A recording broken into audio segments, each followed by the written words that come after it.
नमस्कार, मैं डॉक्टर सपना बंसल आप सभी का स्वागत करती हूँ आपके अपने कार्यक्रम एक पहल जिंदगी के नाम। आज पुनः फिर हम डॉक्टर स्मिता टंडन के साथ में हैं और आज हमारे लिए बड़े ही सौभाग्य की बात है कि हमारे साथ में आज David model public junior high school से हमारे साथ पूरी टीम है, स्टूडेंट है, टीचर है, उनके ओनर हैं और साथ साथ मैनेजिंग डायरेक्टर भी हमारे साथ इस प्रोग्राम में है। इंडिया में वैसे तो बहुत सारी बातें हुई कोविड पर, लेकिन तीसरी लहर के बहुत सारे केसेस भी इंडिया में आ चुके हैं। बच्चे काफी सारे इन्फेक्टेड हो गए हैं। उन सबके लिए कुछ हॉस्पिटल में काम भी शुरू हो गया है, लेकिन परेशानियां जो की तो बनी हुई है। आज इन्हीं सारी समस्याओं के समाधान के लिए आज डॉक्टर स्मिता टंडन जी फ्लोरिडा से हमारे साथ है। चलिए इस कार्यक्रम की विधिवत शुरुआत करते हैं। मैं सबसे पहले आमंत्रित करना चाहूंगी वेलकम एड्रेस के लिए भारती जी को। मिस भारती जी प्लीज आए। Over to you ma'am. Thank you ma'am. Thank you Sapna ji. सुप्रभात। मैं David model junior high school से आप सभी का स्वागत करती हूँ और मैं हार्दिक अभिनंदन के साथ Smita ma'am and Sapna ma'am, thank you very much. और सबसे शुक्रगुजार मैं तहे दिल से हूँ अपने MD sir junior high school के और honourable manager sir David model senior secondary school, principal sir and respected vice principal sir और डेविड सीनियर स्कूल के उन सभी का मैं शुक्रगुजार करती हूँ कि उन्होंने अभिभावकों के लिए इस प्रोग्राम को रखा। और साथ ही मैं आप सभी की Smita ma'am, doctor Smita Tandon ji and Sapna Bansal ma'am, आप सभी की शुक्रगुजार हूँ कि आपने इस प्रोग्राम से जुड़ने के लिए, डेविड परिवार से जुड़ने के लिए हमको कृतज्ञ किया। और सबसे ज्यादा शुक्रगुजार मैं अभिभावकों की हूँ कि इस प्रोग्राम को सफल बनाने के लिए बहुत तादाद में पेरेंट्स जुड़ चुके हैं। और मैं सभी से रिक्वेस्ट करूंगी कि जो भी उनके मन में शंकाएं हैं, जिज्ञासाएं हैं अपने बच्चों के स्वास्थ्य को लेकर, वो अपने क्वेश्चंस को जरूर रखें, अपने जो भी उनके मन में आए। और मुझे उम्मीद है आप सभी से और स्मिता मैम से भी कि वो इस प्रोग्राम को सफल बनाएंगे पेरेंट्स के लिए, कि हाँ उनके क्वेश्चंस, और एंड में मुझे ये लगता है कि हाँ सभी के सभी इस प्रोग्राम से जुड़कर उनको कुछ ना कुछ जो है जरूर उनका समाधान होगा, उनकी समस्याओं का। और बाकी मैं उम्मीद करती हूँ सभी से कि इस प्रोग्राम को सफल बनाएंगे। और Smita ma'am, thank you ma'am, आपका जुड़ने के लिए जितना भी मैं हार्दिक अभिनंदन करूं वो बहुत कम है। और सपना मैम, आप अपनी प्यारी सी मुस्कुराहट के साथ इस प्रोग्राम को आगे जारी रखें। Thank you ma'am, thank you very much. Thank you very much ma'am. No doubt David एक स्कूल नहीं है, एक परिवार है। ये मैंने खुद भी महसूस किया है। यहाँ टीचर्स में, स्टूडेंट्स में आपस में वो प्यार है, वो परस्पर एक दूसरे के लिए कॉपरेशन है, जो शायद मैंने और स्कूलों में मिसिंग किया है। लेकिन एनीवे चलिए कार्यक्रम को आगे बढ़ाते हैं और सबसे पहले मैं प्रेयर के लिए मैं आमंत्रित करना चाहूंगी शक्ति सिंह जी को, जो कि इंचार्ज है प्राइमरी विंग की। प्लीज आकर इस प्रार्थना के साथ में विधिवत इस कार्यक्रम की शुरुआत कीजिए। और आपकी मीठी सी मुस्कान के साथ में, प्रार्थना के साथ में इस कार्यक्रम की यदि शुरुआत होगी तो मुझे पूरा विश्वास है कि आज का कार्यक्रम निश्चित रूप से बहुत ही सुंदर और सफल रहेगा। शक्ति सिंह जी।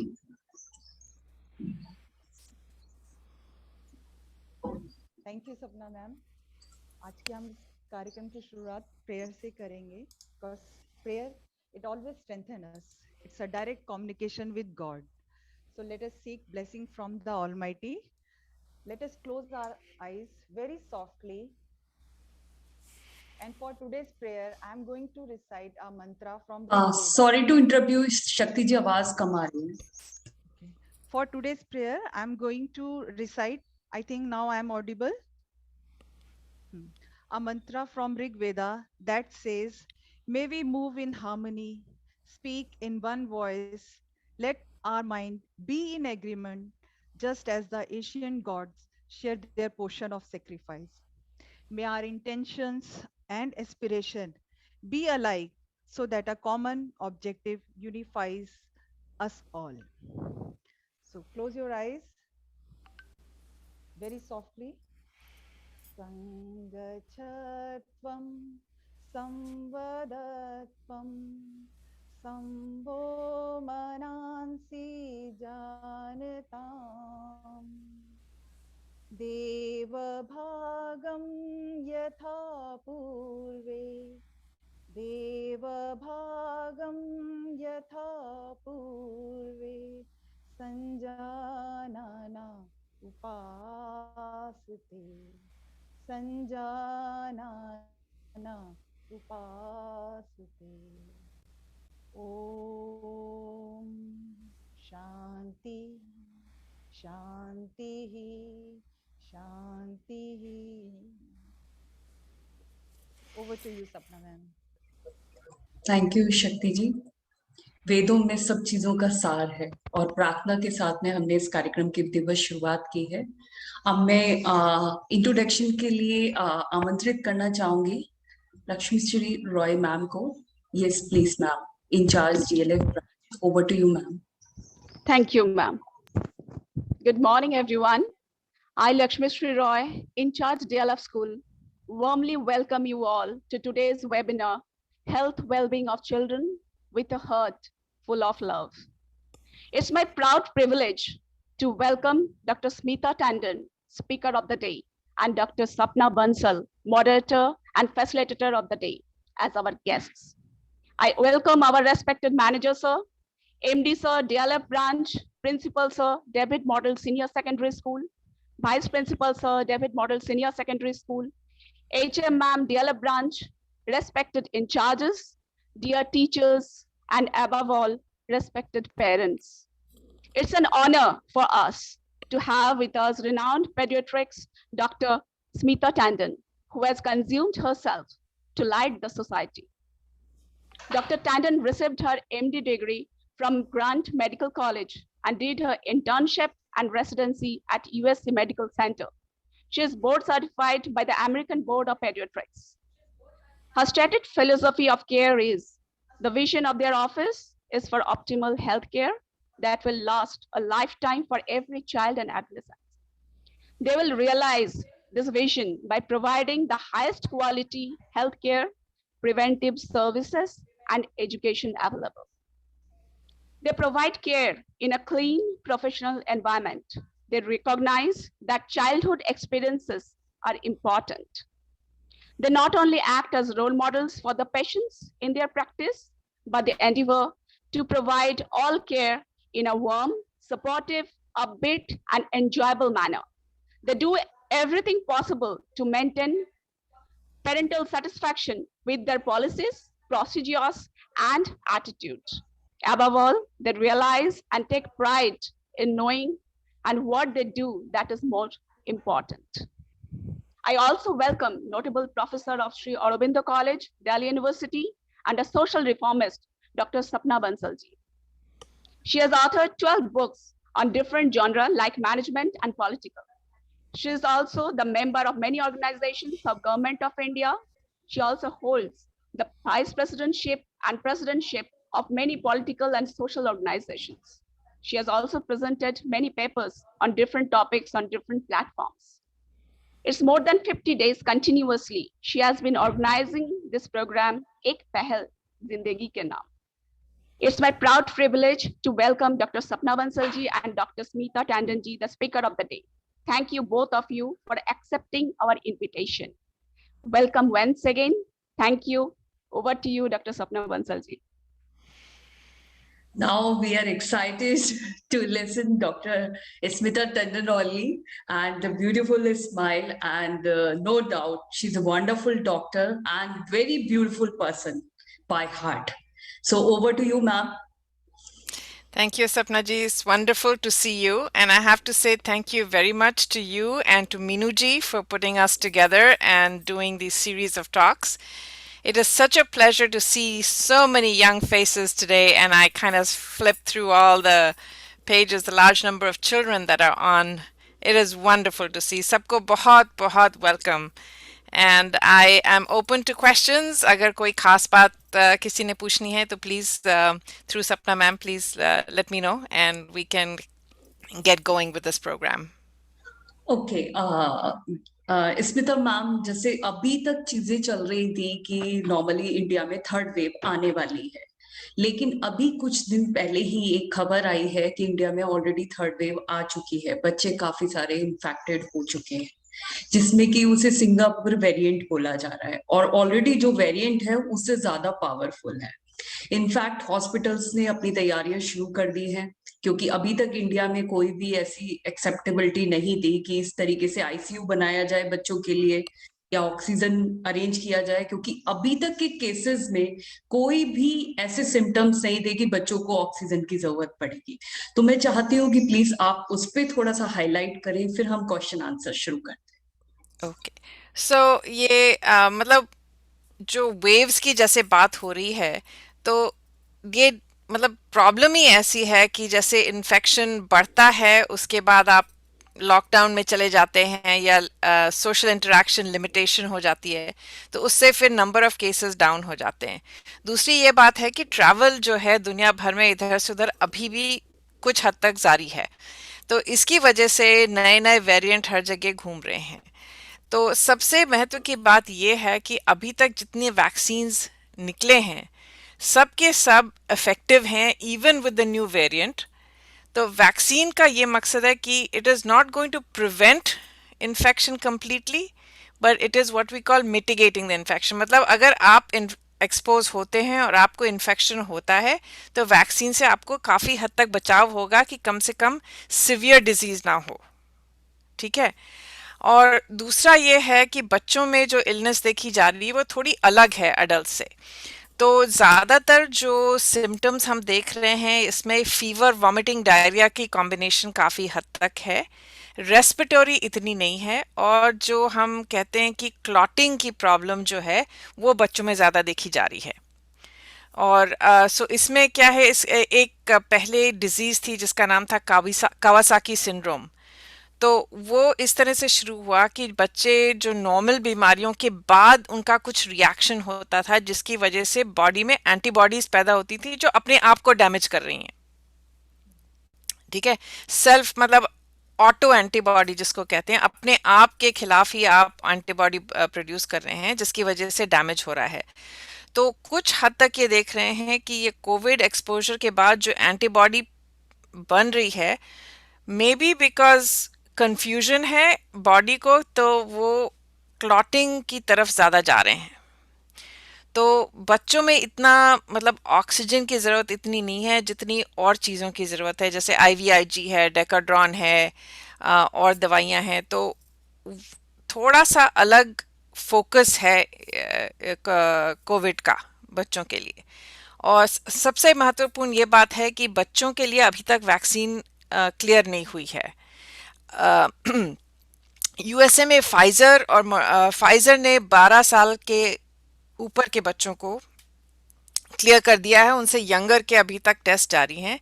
बट ये देखा गया है कि अगर बच्चों के इर्द गिर्द जितने अडल्ट हैं, जितने 12 साल से बड़ी उम्र के हैं, वो वैक्सीन ले लें तो छोटे बच्चों को बहुत हद तक प्रोटेक्शन मिल रहा है। सो सबसे महत्वपूर्ण बात आई थिंक ये है कि जितने लोग वैक्सीन लगवा सकें, 12 साल 18 साल, मतलब जितना भी अवेलेबल है। आई नो इंडिया में थोड़ी 12 to 18 का अवेलेबिलिटी थोड़ी कम है, तो उनको छोड़ के अगर जितना 18 से ऊपर भी जितने लोग हैं वो सब अपनी वैक्सीन लगवा लें, तो उससे बहुत हद तक बच्चों की बीमारी बच जाएगी। ये सबसे अहम बात है। जी बिल्कुल ठीक कह रहे हैं आप, लेकिन फाइजर जो कंपनी जो बच्चों के लिए वैक्सीन बना रही है वो अभी इंडिया में अवेलेबल नहीं है। और हाँ, हम प्रिडिक्ट कर रहे हैं कि शायद सितंबर तक इस तरीके की वैक्सीन आ पाएगी। लेकिन उससे पहले बच्चों को क्या क्या प्रिकॉशन लेने हैं, क्योंकि अभी जैसे ही थोड़ा सा सेकेंड वेव का थोड़ा कम हुआ है, मैं देख रही हूँ लोगों की पार्टी टाइम बढ़ गया है, आउटिंग बढ़ गई है, और कई लोग तो आई मीन दोनों यदि उन्होंने वैक्सीन लगा ली है तो वो अपने आप को सुपरमैन समझने लगे हैं। तो आई मीन मैं चाहती हूँ कि प्लीज थोड़ा सा आप उस बारे में जरूर जी। हाँ, डेफिनेटली वैक्सीन लगने से आप सुपरमैन नहीं बनते हैं। वैक्सीन लगाने के बाद भी आपको बीमारी हो सकती है। मे बी आपको डेथ नहीं होएगी, आपको इतना सिवियर इन्फेक्शन नहीं होगा कि आप महीने 2 महीने हॉस्पिटल में रहें, लेकिन फिर भी आप बीमार पड़ सकते हैं। और सबसे बड़ी बात यह है कि अगर आपको इन्फेक्शन है तो ये इन्फेक्शन आप पूरे फैमिली में फैला सकते हैं, खासकर उन लोगों में जिनको वैक्सीन नहीं लगी है। मतलब अपने बच्चे हैं और अपने बड़े लोग हैं, तो वो भी अभी भी बहुत रिस्क में हैं। हालांकि वैक्सीन लगने से खुद की बीमारी कम होएगी, लेकिन औरों को आप स्प्रेड कर सकते हैं और उनकी बीमारी बहुत ज़्यादा हो सकती है अगर उनको वैक्सीन नहीं लगा है। इस कारण से ये जो बड़ी पार्टियां हैं, ज़्यादा ट्रैवलिंग है, क्योंकि आजकल सबको लगता है हर चीज़ बहुत सस्ती है, चलो घूम के आते हैं। ये बात सही नहीं है। अपने बच्चों के प्रोटेक्शन के लिए हमको अपनी जो इच्छाएं हैं उनको थोड़ा दबाना पड़ेगा, क्योंकि बच्चों को रिस्क में डालना अच्छी बात नहीं है। जी, बिल्कुल ठीक कह रहे हैं आप कि बच्चों को रिस्क में डालना ज़रूरी नहीं है, लेकिन एक चीज़ ये भी देखी है कि जिस फैमिली में, क्योंकि आजकल न्यूक्लियर फैमिली रह गई है, बहुत छोटे-छोटे परिवार हैं, हमारे वो जॉइंट फैमिली सिस्टम इंडिया में भी धीरे-धीरे कोलैप्स होता जा रहा है। तो यदि किसी भी फैमिली मेंबर को यदि कोविड होता है, तो उस टाइम पे किस तरीके के प्रिकॉशन और किस तरीके के बच्चों के लिए डिस्टेंसेस रखने चाहिए? थोड़ा-सा आप बताइए। सो एक बार इन्फेक्शन आ जाए फैमिली के अंदर तो चांस यही होता है कि सब जितने फैमिली मेंबर्स एक घर में रह रहे हैं उनको ये इन्फेक्शन लग सकता है। तो सबसे पहली बात, अगर आप बाहर जा रहे हैं तो ज़रा अपना मास्क लगाएं, हाथ मुंह धोएं, वापस आने के बाद कपड़े बदल लें, उससे थोड़ा मिनिमाइज हो जाएगा। और यदि आपको इन्फेक्शन है तो आप खुद को बच्चों से दूर रखें। बच्चों को आप दूर रखना तो बहुत मुश्किल है, लेकिन एक बार इन्फेक्शन घर में आ जाए तो उसको रोकना मुश्किल होता है। अगर सिम्टम्स हैं खासकर तो मास्क लगा के रहें, अपने हाथ वगैरह धो रहे हैं, और जो जैसे तौलिया हैं, खाने पीने की चीज़ें हैं, बर्तन हैं, उनको अलग सा रखें या उनको अच्छे से धो के फिर सब में यूज़ करें। तो उससे काफ़ी हद तक लिमिट हो सकती है। और अगर बच्चों को इन्फेक्शन है, मिनिमम इन्फेक्शन है, जैसे हल्का सा बुखार हो, खांसी हो, थोड़ा सा वॉमिटिंग, डायरिया हो, तो उनको अपने घर में रखें कम से कम अ, बीमारी शुरू होने से 10 से 14 दिन। मतलब जितने सिम्टम्स अगर आपको हैं, बच्चों के हैं, उनको पूरी तरह से ख़त्म हो जाने के बाद ही आप अपने आप को कह सकते हैं कि आप इन्फेक्शस नहीं हैं। ठीक है? तो अगर बच्चों को भी इन्फेक्शन है, अगर हल्का सा बुखार है, उसके लिए आप क्रोसिन दे दें। अगर उनको वॉमिटिंग, डायरिया हो रहा है, अगर मैं कहती हूँ अगर 5 टाइम्स पर डे से कम हो, तो उसमें आप घर के नुस्खे, मतलब जितनी इलाज हैं घर वाले, वो आप यूज़ कर लें, उससे फ़ायदा होगा। और 5 to 10 टाइम्स जो हैं उसमें ध्यान रखना पड़ेगा कि बच्चे को हाइड्रेशन रहे।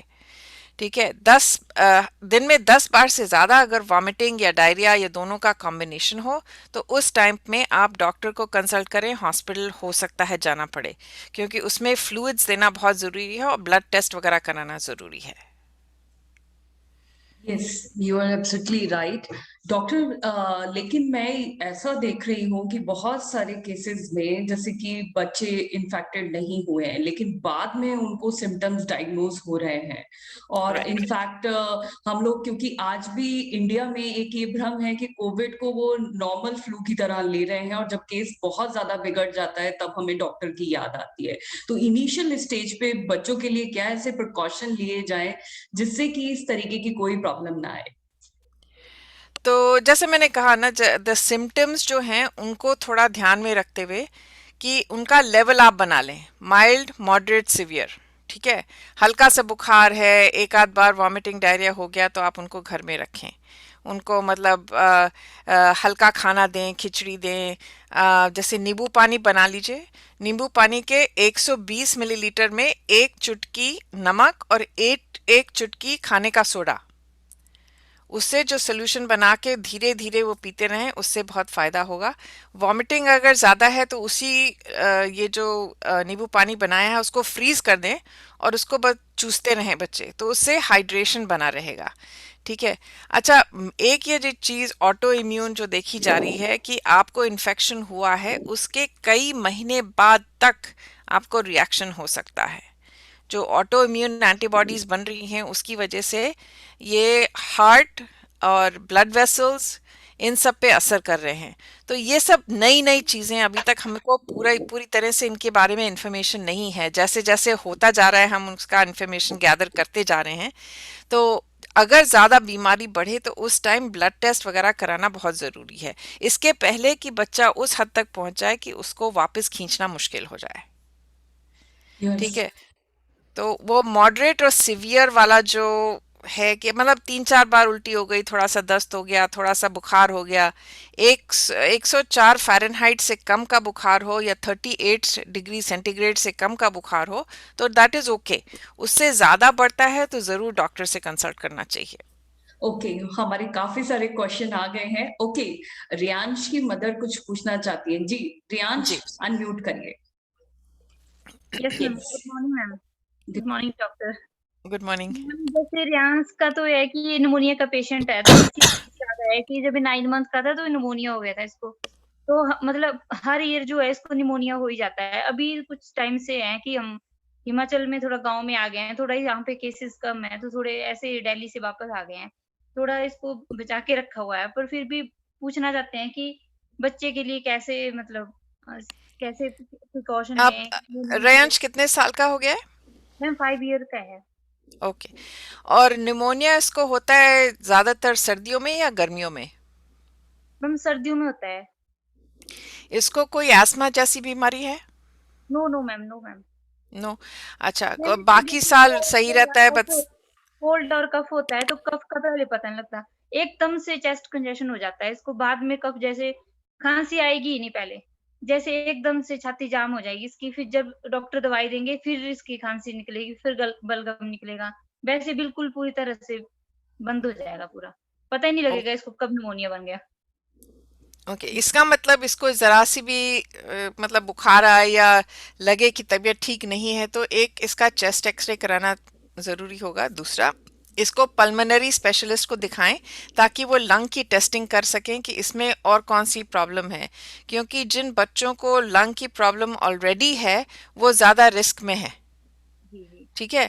तो मतलब इसको ज्यादा ध्यान रखना है और पता करना है कि इसको कहीं एस्थमा की बीमारी तो नहीं है, या फिर जैसे सिस्टिक फाइब्रोसिस या कई तरह की और लंग की प्रॉब्लम्स होती हैं वो तो नहीं है। तो ये पल्मोनरी स्पेशलिस्ट से को दिखा के वो चेक कर सकते हैं।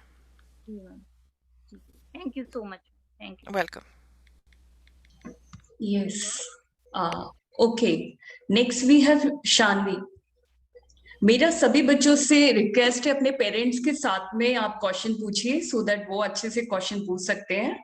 Yes. Good morning ma'am and good morning doctor. Good morning. Good morning. Good morning. Ma'am मेरा एक छोटा सा क्यूरी है, अभी कोविड के टाइम में बहुत सारी जैसे हमारी सारी एक्टिविटीज नल हो जाती है, जीरो हो जा रही है, अभी तक बच्चे भी जीरो हो जा रहे हैं, यानी कोई उनकी एक्टिविटीज नहीं है, फिजिकल एक्टिविटीज मेरा कहना है। और खासकर मेरी सानवी का तो फिजिकल एक्टिविटीज पहले जीरो हो गया था क्योंकि सी इज अ गुड डांसर, लेकिन अभी इसकी सारी जीरो है। उसके कारण मुझे इसे लगता है कि चेस्ट के नीचे हमेशा इसे गैस बनता है कुछ ज्यादा ही, और डॉक्टर से भी दिखाया लेकिन कोई फर्क पड़ा नहीं। तो एनी सजेशन? आई थिंक इसके लिए घर में रहकर भी फिजिकल एक्टिविटी काफी हो सकती है। अगर डांस का शौक है बेटा तो खूब डांस करो आप। ठीक है, जूम पे वीडियो देख के तो उसमें फिजिकल एक्टिविटी आपकी हो जाएगी। ठीक है। और जंप रोप कर सकते हो, जैसे घर में सफाई करना है उससे काफ़ी एक्टिविटी रहती है बॉडी में। तो कुछ अपने लिए घर में बैठे बैठे आप सोचो कि डांस तो बहुत ही अच्छी चीज़ है, क्योंकि उसमें बहुत फिजिकल एक्टिविटी भी है, मेंटल भी है, संगीत भी है, सब कुछ है। राइट, उससे आपको बहुत खुशी मिलती है। तो बेस्ट है आप डांस करो घर में, चाहे अकेले ही करो या मम्मी पापा को पकड़ के उनके संग डांस करो। तो ऐसी कोई दिक्कत नहीं है ना, जैसे गैस फॉर्म हो रहा है अभी के दौर में, कोई दिक्कत बच्चों के लिए? नहीं, क्योंकि क्या होता है अगर एक्टिविटी कम है ना, तो जैसे बदन की एक्टिविटी कम है उससे इंटेस्टाइन की भी एक्टिविटी कम हो जाती है। जी तो जितना एक्सरसाइज करेंगे तो उससे रिलीफ मिल जाएगा। Okay ma'am, thank you. Welcome.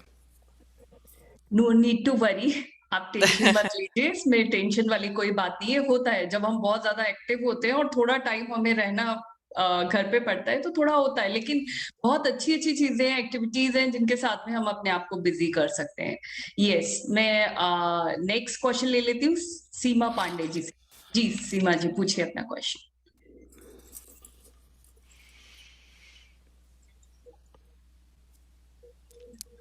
हाँ बोलिए, आपकी आवाज नहीं आ रही है हम तक। सीमा जी, आई थिंक आपके नेटवर्क में कुछ इशू है।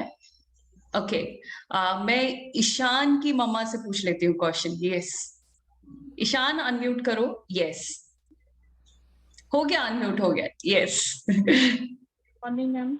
Good morning. Good ma'am morning बेटा। किसान को मैम गर्मियों में ना नाक से अक्सर ब्लड आने की प्रॉब्लम हो जाती है। जरा सा खेल ले या रनिंग कर ले या कुछ भी हाथ भी लग जाए तो नाक से ब्लड शुरू हो जाता है।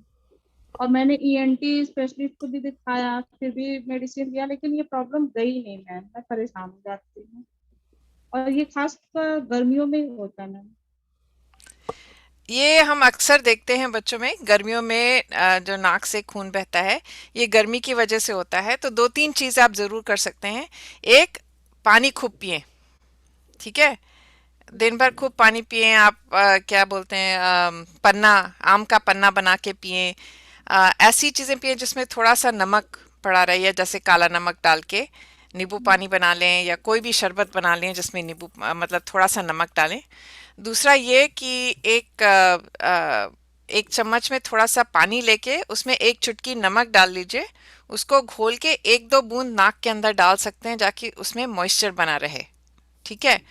आपके डॉक्टर ने शायद नेजल स्प्रे या कुछ बताया होगा इसके लिए। जी मैम। तो हाँ। वो नेजल स्प्रे जो है वो रोज यूज करना है गर्मियों में, क्योंकि ये जो है नेजल स्प्रे, जैसे स्टीरॉयड नेजल स्प्रे होते हैं, इनको असर करने में 2 से 3 हफ्ते लगते हैं। तो अगर आपने एक दो दिन लिया फिर बंद कर दिया, फिर एक दो दिन लिया फिर बंद कर दिया, तो उससे कोई फायदा नहीं होगा। उसमें रोज गर्मियों के दिनों में आप वो दें। और थोड़ा सा जैसे वैसलीन है, या एक ऑइंटमेंट आता है एंटीबायोटिक का, न्यूस्पोरिन, वो थोड़ा सा लेके बिल्कुल नाक में हल्का हल्का सा दिन में एक बार लगा दें ताकि वो मॉइस्चर बना रहे अंदर। उससे नोज ब्लीडिंग काफी कम हो जाएगी। मैम मतलब अगर ब्लड आए तो उसके लिए हमें क्या करें तुरंत एट ए टाइम? तो अगर ब्लड आ रहा है, सबसे पहले बच्चे को बिठा दें, ठीक है, और बिठा के थोड़ा आगे की तरफ झुक के, और नाक में ये जो यहाँ का हिस्सा है, ये जो दोनों साइड का है, इसको बिल्कुल काफी प्रेशर देके दबा दें ताकि नाक से सांस लेना बिल्कुल ना पॉसिबल हो, मुंह से सांस लेना जरूरी हो। और वो घड़ी देख के 5 मिनट तक प्रेशर बनाए रखें, उससे ब्लीडिंग बंद हो जानी चाहिए। दूसरा, अगर नाक के अंदर खुरन बना हुआ है तो वो खुरन खींचिए मत, उसको वहीं बना रहने दीजिए, उससे काफी बंद हो जाएगी bleeding. Okay ma'am, thank you ma'am. मैं सभी के क्वेश्चन को लूंगी one by one, please have patience. Okay, next question जी, ओम शर्मा जी। जी आप अपना क्वेश्चन पूछिए ओम शर्मा जी। ओम शर्मा जी अनम्यूट करिए। आई थिंक उनका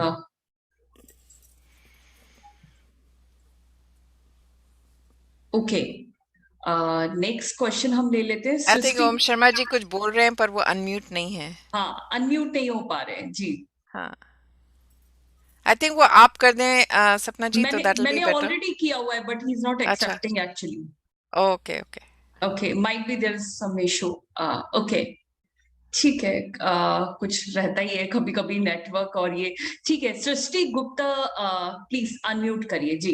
फादर कुछ पूछना चाहते हैं। Yes, good morning ma'am. Good morning. Ma'am मुझे ये पता करना है कि जैसे हमारे बच्चों में सिम्टम कोविड का कैसे पता चलेगा कि मई क्या है कैसे? अनफॉर्चुनेटली ये सिम्टम्स जो हैं कोविड के, वो हर एक बीमारी से मिलते जुलते हैं। बुखार होता है, खांसी, जुकाम, थोड़ा पेट खराब हो सकता है, मतलब कोई भी सिम्टम हो सकता है कोविड में। तो वही है कि अगर हद से ज़्यादा बढ़ रहा है तो उस टाइम पे आप कोविड सस्पेक्ट कर सकते हैं, उसकी टेस्टिंग करा लें, क्योंकि और तो कोई चारा नहीं हमारे पास पे। हर एक चीज़ का गला खराब हो सकता है, खांसी हो सकती है, लंग्स में प्रॉब्लम हो सकती है, सभी सिम्टम्स जो हैं वो कोविड में दिख रहे हैं। जैसे फ्लू के सिम्टम्स हैं वो भी कोविड में दिख रहे हैं। तो इसलिए बहुत मुश्किल है कि सिर्फ सिम्टम पे कहना मुश्किल है, टेस्टिंग करानी पड़ेगी। ठीक, ओके। देखिए, अभी तक एक्चुअली ये वायरस बिल्कुल नया है और रिसर्च चल रही है, अभी भी बहुत सारे कंफ्यूजन है, लेकिन ये है कि बच्चों को प्रोटेक्शन के साथ रखना है, बाहर नहीं जाने देना है, और सबसे बड़ी बात ये है कि यदि घर में कोई कोविड हो गया है तो प्रॉपर प्रिकॉशन रखना है, क्योंकि हमारी एक छोटी सी भी गलती बच्चों के लिए हार्मफुल हो सकती है। जी, नेक्स्ट क्वेश्चन हम ले लेते हैं। ओके, धारा मीना जी अनम्यूट करिए। Good morning ma'am. Good morning good doctor. Morning. Ma'am actually मेरे को एक चीज पूछनी थी कि जैसे मैं एक ऑटो इम्यून पेशेंट हूँ, आईजीएन नेफ्रोपैथी की दिक्कत है मुझे लास्ट 3 ईयर से, तो उसका इफेक्ट मेरी डॉटर के ऊपर भी हो सकता है क्या? नॉर्मली नहीं होता है, बट अगर बहुत ज़्यादा इश्यूज हैं आपके तो वो बाद में जब ये कोविड वगैरह ख़त्म हो जाए तो जेनेटिक टेस्टिंग करवाई जा सकती है। जब तक बेबी को कोई मतलब सिम्टम नहीं है तब तक आपको चिंता करने की बात नहीं है।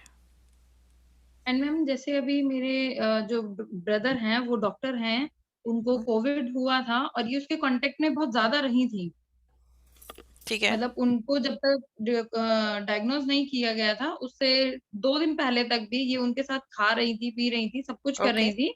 हाँ। बट अभी ये 13 डेज कंप्लीट हो चुके हैं उस चीज को, बट कोई सिम्टम मुझे इसके अंदर ऐसा दिखा नहीं है कि कैसे भी कोई फीवर, कोई कफ, कोल्ड कुछ भी नहीं है इसके अंदर, तो उसके लिए हमें कुछ वॉरेट करने की जरूरत है या नहीं? नहीं, वरी करने की ऐसी कोई ज़रूरत नहीं है, और अगर आपको चेक करना है कि इसको कोविड हुआ था लेकिन कोई सिम्टम्स नहीं है तो आप कोविड एंटीबॉडी टेस्ट करवा सकते हैं। Okay okay. ठीक है, और बाकी लोग जो घर में हैं वो अपना वैक्सीन ज़रूर लगवा लें। नहीं मैम, वैक्सीन सबकी फर्स्ट डोज सबकी कंप्लीट हो चुकी है, सेकंड डोज वेरी बाकी गुड। है। हाँ बस एक इसी को था कि बच्चों की कोई वैक्सीन नहीं थी और हमारे घर में सिर्फ ये सिंगल डॉटर है जो छोटी है, हाँ हाँ। नहीं, बाकी बाकी सब अगर 18 प्लस है। बड़े लोगों ने वैक्सीन लगा रही है तो बेबी काफी प्रोटेक्टेड है। तो मतलब उसमें हमें वॉरेट करने की टेंशन नहीं करनी चाहिए ना कि हमें कोई नहीं कोविड टेस्ट कराना चाहिए इसका? नहीं, कोविड टेस्ट नहीं, एंटीबॉडी टेस्ट जरूर करवा सकते हैं, क्योंकि कोविड अगर सिम्टम्स नहीं है तो कोविड टेस्ट कराने का कोई मकसद नहीं है। एंटीबॉडी टेस्ट कराने से ये पता चल जाएगा कि इसको एक्सपोजर हुआ है, कि इसके प्रोटेक्शन है कि नहीं। ओके ओके, नेक्स्ट आख्या श्रीवास्तव के शायद father ji. Good morning ma'am. Good morning good all of you. Morning. मेरे बेबी को थोड़ा सा दिक्कत क्या होता है ना, उसके पसीने हाथों में और पैरों में ज्यादा आते हैं। एक्टिव तो बहुत है, दिन भर खेलते रहते हैं, खेलने के सारा चीजें मैंने फ्लोर पे लगा रखी है, लेकिन पसीने हाथों में और पैर में, तलवे में बहुत ज्यादा आता है। कितने साल की है? 4.5 years की बेबी लड़की है मेरी, और 2.5 year का मेरा बेटा है छोटा। तो दोनों को हाथ पाँव में पसीना ज्यादा आता है? बेटी को होती है, गर्ल्स को होती है, बॉयज को। ओके। सो जनरली अगर एक्टिविटी और खाना पीना और उसकी ग्रोथ नॉर्मल है तो कोई ऐसी चिंता की बात नहीं है। एक जेनेटिक कंडीशन होती है जिसमें कई लोगों के हाथ और पाँव में पसीने बहुत आते हैं। लेकिन मुझे भी नहीं है, मेरी वाइफ को भी नहीं है। नहीं, वो जरूरी नहीं है, कुछ लोगों को अपने आप ही हो जाता है कि ज्यादा पसीना आता है। तो एक नुस्खा है, उसको एक बर्तन में तेल डाल के, जैसे बेबी ऑयल है, बेबी ऑयल डाल के उसके रात में सोने के पहले 10 मिनट के लिए हाथ और पाँव सोक कर दीजिए उस ऑयल में। ठीक है, उसके बाद वो जितना एक्सेस ऑयल है वो हाथ से निचोड़ दीजिए, और उसके बाद हाथ और पाँव में मोजे पहना दीजिए। ये करीब 10 से 15 दिन अगर आप करेंगे, उसके बाद देखिए कंटिन्यू करता है कि नहीं, क्योंकि ये ऑन एंड ऑफ होएगा। इसका ट्रीटमेंट 18 साल के बाद अवेलेबल है। अडल्ट के लिए ट्रीटमेंट अवेलेबल है, बच्चों के लिए अभी कुछ नहीं है ऐसा, पर ये तेल से करने से काफी फायदा होता है। ओके। कोविड पोस्ट में थोड़ी सी प्रॉब्लम मुझे मेरे राइट लेग में हो रहा है। मैं जब बैठता हूँ ना, मेरे घुटने में थोड़ी सी दर्द महसूस होती है। मैंने एक्चुअली वैक्सीनेशन भी करा रखा है, लेकिन मुझे थोड़ी सी प्रॉब्लम हो रही है। क्या मेरे लिए कुछ हो सकता है? ये आप अपने डॉक्टर से पूछ सकते हैं या ऑर्थोपेडिक सर्जन को दिखा सकते हैं। अच्छा, और बच्चों के डाइट में कुछ चेंजेस, अगर जैसे डाइट तो बच्चे बहुत कम ही लेते हैं, मेरी बेटी नहीं ज्यादा जो मिल्क लेती है, फ्रूट्स लेती है बस। हाँ नहीं, जितना नॉर्मल डाइट है उतना ही करना ठीक है। Okay, thank you. Next, we have Bhavya Singh. Ji, unmute yourself. Good morning, ma'am. Good morning. Good morning, ma'am. Good Good morning morning, बेटा। doctor. Good morning. Ma'am actually मुझे एक बात पूछनी थी कि जैसे बच्चों के जब विंटर्स होता है या फिर जब ये समर होते हैं, समर के टाइम में तो अक्सर नाक से ब्लीडिंग वाला प्रॉब्लम होती है, लेकिन भव्य का क्या है कि वो कभी कभी विंटर्स में भी ऐसा होता है उसके साथ, या फिर अगर फीवर हो तो उसके बाद भी हो जाता है कभी कभी, तो इसके लिए क्या? मतलब ये वही प्रॉब्लम जो पहले जैसे मैंने बताया कि ब्लीडिंग रोकने के लिए और वो मेडिसिन यूज़ करने के लिए एक नेसल स्प्रे आता है, वो लगातार इनको यूज़ करना पड़ेगा। ज़्यादातर ये एलर्जी की वजह से हो सकता है, जिससे कि नाक के अंदर थोड़ी स्वेलिंग हो जाती है। तो स्वेलिंग की वजह से वो बहुत नाजुक सा हो जाता है, जहाँ हाथ लगाया ऐसे तो वो ब्लीडिंग शुरू हो जाती है या अक्सर रात को हो जाती है। तो उसके लिए वो नेसल स्प्रे है, एंटी हिस्टामिन है, और जैसे मैंने बताया वो थोड़ा मॉइस्चर नाक के अंदर पानी खूब पिएं और वो न्यूस्पोरिन लगा सकते हैं। ओके ओके मैम, एक और क्वेश्चन था। मेरी छोटी बेटी है, वो 3 इयर्स की है, तो उसका वेट ज्यादा नहीं बढ़ रहा है, मतलब अभी वो सिर्फ 10 या 12 तक ही बढ़ पाया है, 10 या 12 केजी हो पा रहा है, उससे आगे नहीं बढ़ रहा उसका वेट। ये आप अपने पीडियाट्रिशियन को दिखा दें कि इसकी खुराक में कमी है, या अगर अपने आप कई बच्चे छोटे होते हैं, कई बड़े होते हैं, अगर वो अपने आप में बढ़ती जा रही है तो उसमें कोई प्रॉब्लम नहीं है। हो सकता है ये वो जो हम पेटीट कहते हैं ना, जिसको छोटे से रहते हैं, हमेशा हल्के फुल्के से रहते हैं, तो एज लॉन्ग एज वो धीरे धीरे बढ़ रही है उसमें कोई प्रॉब्लम नहीं है। मैम ग्रोथ तो और बाकी सब सही है, और एक्टिविटी भी ठीक है उसकी, लेकिन वही है बस थोड़ा सा वेट नहीं बढ़ रहा है। नहीं, पर अगर धीरे धीरे बढ़ रहा है, अपने हिसाब से बढ़ रहा है, दैट इज इम्पोर्टेंट। ओके ठीक है, ओके मैम। बहुत ज्यादा बढ़ाने की भी जरूरत नहीं है, तो फिर वो ओवरवेट हो जाते हैं। Yes ma'am, thank you ma'am. Okay. Welcome. India में खासकर अभी थोड़ा सा ये भ्रम है कि वेट बहुत इंपॉर्टेंट। मैं आप सबको ये बताना चाहूंगी, वेट इतना मैटर नहीं करता। कुछ लोगों की बोन बाय बर्थ बहुत हैवी होती है, ठीक है ना, तो वेट पे मत जाइए, आप अपना हेल्दी वेल्दी लाइफ स्टाइल रखिए, वो ज्यादा बेटर है। तो वेट इतना मैटर नहीं करता। ओके, नेक्स्ट क्वेश्चन हम ले लेते हैं मानस से। मानस, अनम्यूट करिए। Good morning ma'am. Good morning ma'am. Good morning doctor. Good morning. पूछिए अपना क्वेश्चन। हाँ जी मैम, मैं पूछ रही थी, मेरे बच्चा खाना नहीं खा पाता बिल्कुल भी, इसे भूख नहीं लगती है, तो मैम क्या सजेशन है, बता दीजिए आप। इसको देखने से तो ये नहीं लगता है कि भूख नहीं लगती है, हेल्थी लगता है।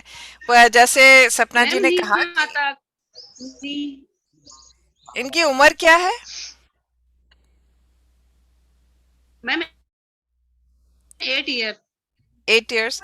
हाँ तो ठीक है, जब 8 इयर्स पे इनकी ग्रोथ भी इतनी तेज नहीं होती है, तो डिपेंड करता है कि जिस दिन भूख लगेगी उस दिन खाना खा लेंगे, जिस दिन भूख नहीं लगेगी उस दिन खाना नहीं खाएंगे। लेकिन एज लॉन्ग एज इसका स्लोली ग्रोथ है, इसके जो ग्रोथ चार्ट्स मिलते हैं इनके पीडियाट्रिशियन के पास, अगर वो बराबर बढ़ रहा है तो उसमें कोई चिंता की बात नहीं है। मैम हाइट भी ज्यादा नहीं है, इसकी एज के हिसाब से हाइट कम है। अगर हमेशा से कम रही है तो फिर तो भी कोई चिंता की बात नहीं है। जैसे हर एक बच्चे का अपना एक लोकेशन होता है जिसके हिसाब से वो बढ़ते रहते हैं, तो ये देखना जरूरी है कि टाइम टू टाइम वो बढ़ रहा है। अगर नहीं बढ़ रहा है तो फिर उसके मतलब पीडियाट्रिशियन को ढूंढना पड़ेगा कि क्यों नहीं बढ़ रहा है। मगर वैसे हर एक बच्चे का अलग होता है कि कुछ तेजी से बढ़ते हैं, कुछ बड़े होते हैं, कुछ छोटे होते हैं, तो वो जेनेटिक होता है। Okay. Next we have Vanshika. Doctor, we have more than 400 candidates with us and my number goodness. of questions waiting. एक बार ध्यान रखें, अगर कॉमन क्वेश्चन है जिसका जवाब ऑलरेडी हम दे चुके हैं में लिख दीजिए प्लीज, और दोबारा मतलब बार बार वही क्वेश्चन रिपीटेड ना हो, ये मेरी रिक्वेस्ट है। Yes yes, you are saying ji. Question पूछिए आप अपना। Hi ma'am. Hello ma'am. हाँ, yes. Morning ma'am.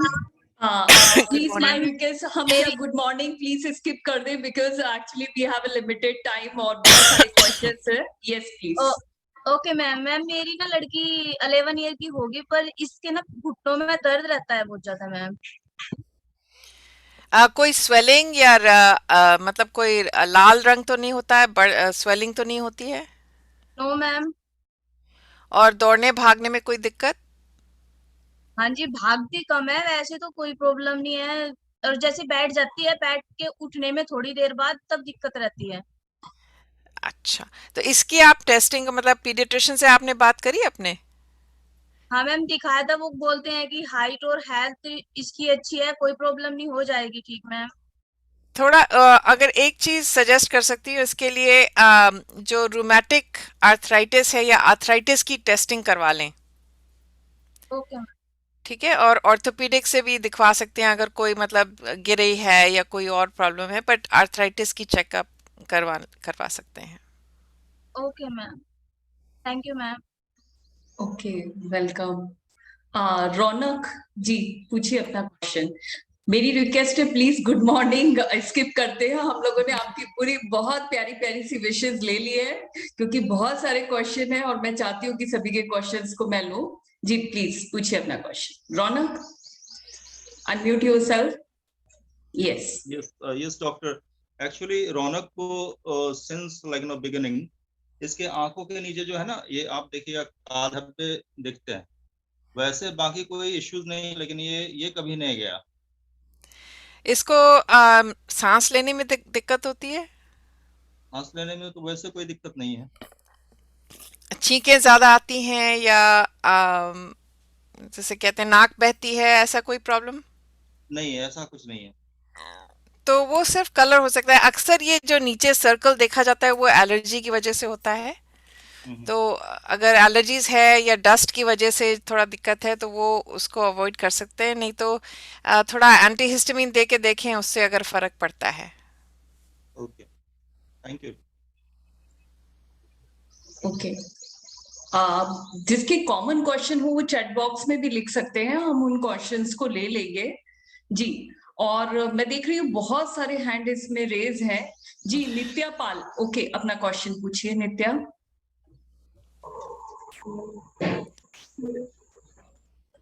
मैम इसको ना टीथ में कितना भी क्लीन कर लेता है, उसके बाद भी साफ नहीं होते हैं, येलो कलर के ही रहते हैं. मैम ऐसा क्यों है? क्या चीज येलो? डॉक्टर को भी दिखाने में कह रहे हैं कि धीरे धीरे अपने आप ही साफ हो जाएंगे. क्या चीज येलो रहते हैं? I'm sorry, शुरू के. Okay, she is asking regarding the teeth कि बच्चों के दांत जो है वो बहुत ज्यादा पीले होते हैं और उसके पीछे चॉकलेट एक रीजन है. चॉकलेट कम खाएंगे तो अपने आप ही वाइट हो जाएंगे, और हम उसमें हैबिट डालें कि 2 times इन अ ब्रश, तो आई थिंक ये प्रॉब्लम सॉल्व हो सकती है. नेक्स्ट क्वेश्चन, जिन्होंने क्वेश्चन पूछ लिया प्लीज मेरी रिक्वेस्ट है वो प्लीज अपने हैंड लोअर कर दीजिए.